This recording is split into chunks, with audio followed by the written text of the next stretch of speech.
क्यों जिंदा हैं आज भी हनुमान जी। दोस्तों, आज इस बारे में जानते हैं हनुमान जी आज भी क्यों जिंदा हैं। पुराणों के अनुसार कौन है वो 7 अमरजीवी जो आज भी हमारे बीच जिंदा हैं। हिंदू मान्यताओं के अनुसार हम सभी जानते हैं कि हमारे पृथ्वी की को मृत्यु लोक भी कहा जाता है, क्योंकि यहाँ जिसका भी जन्म होता है उसकी मृत्यु निश्चित ही होती है।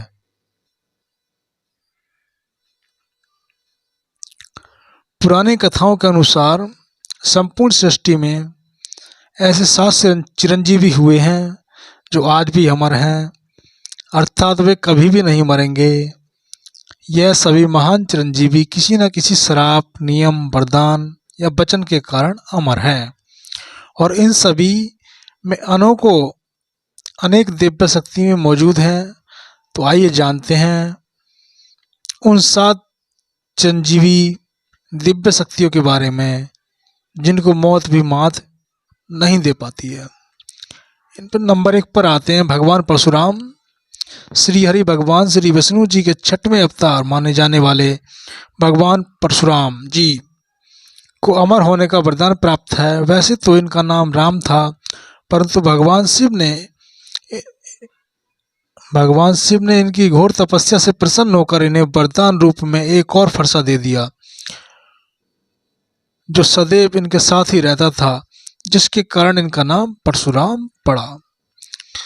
भगवान परशुराम के अमर होने का वर्णन सतयुग, द्वापर युग एवं त्रेतायुग तीनों ही युगों में मिलता है। भगवान परशुराम अत्यंत बलवान थे और उन्होंने 21 बार धरती को क्षत्रियहीन कर दिया था। जिस दिन भगवान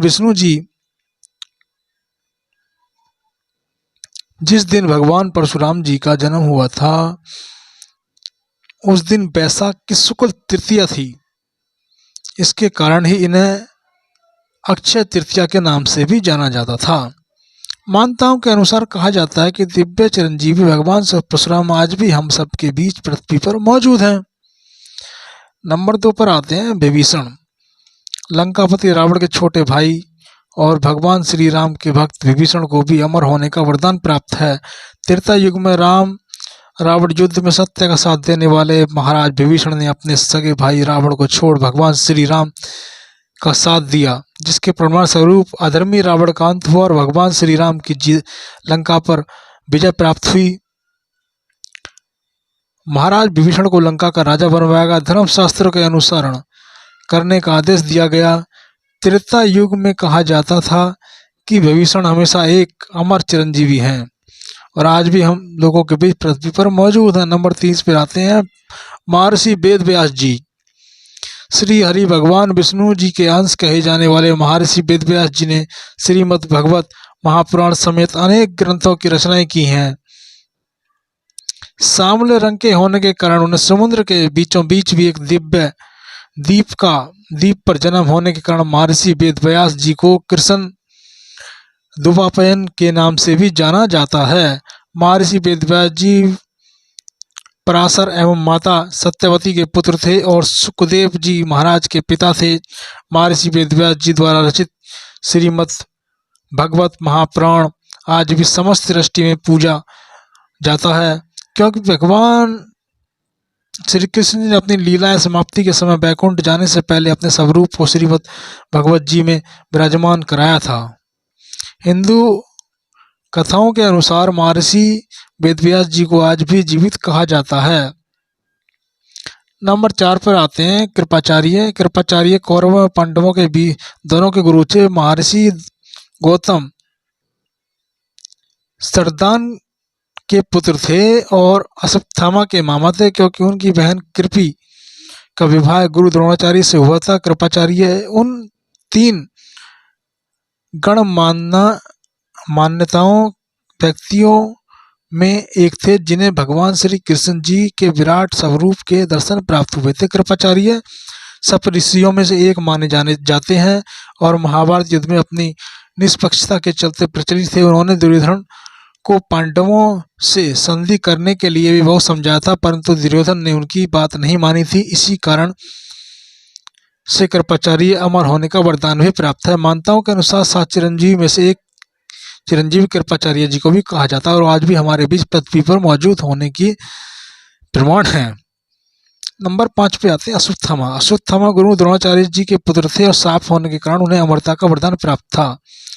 इनके माथे पर अमरमणि सौभाग्यमान थी, जिसके अर्जुन द्वारा दंडवश निकालना लिया गया था और भगवान श्री कृष्ण जी ने उन्हें अंत काल में भटकते रहने का श्राप दिया था, जिसके कारण अश्वत्थामा आज भी धरती पर इधर उधर भटकते रहते हैं और अपने किए हुए सजाओं का भोग रहे हैं। आज भी कुरुक्षेत्र आदि स्थानों पर अश्वत्थामा को देखे जाने के दावे किए जाते हैं, इसलिए मान्यताओं के अनुसार आज भी जीवित होने के प्रमाण मिलते हैं।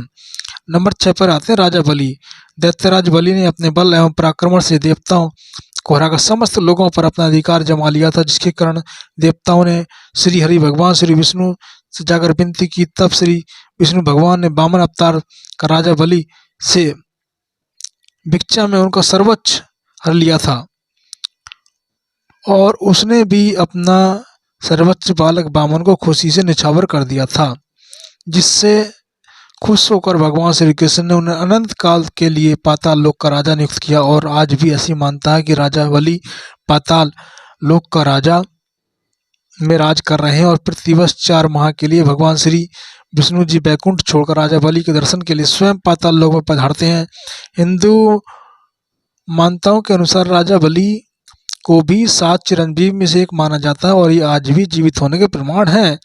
नंबर 7 पे आते हैं हनुमान जी। श्री हनुमान जी राम भक्त थे और महाराज को भी अमर होने का वरदान प्राप्त है। जब भगवान श्री राम अपनी लीलाओं का समाप्त करके अयोध्या लौटे थे और बैकुंठ जाने लगे, तभी हनुमान जी ने पृथ्वी पर ही रुकने की इच्छा व्यक्त की। तब श्री भगवान जी ने राम जी ने उन्हें वरदान देते हुए कहा, जब तक धरती पर राम का नाम रहेगा तब तक आप पृथ्वी पर विराजमान रहेंगे। रामायण से लेकर महाभारत तक हनुमान जी ने अनेकों लीलाएं की हैं। हनुमान जी को भगवान श्री शिव का भी अवतार कहा जाता है और दिव्य चिरंजीवी हनुमान जी आज भी पृथ्वी पर हमारे बीच मौजूद हैं। इसके बहुत सारे प्रमाण मिलते हैं।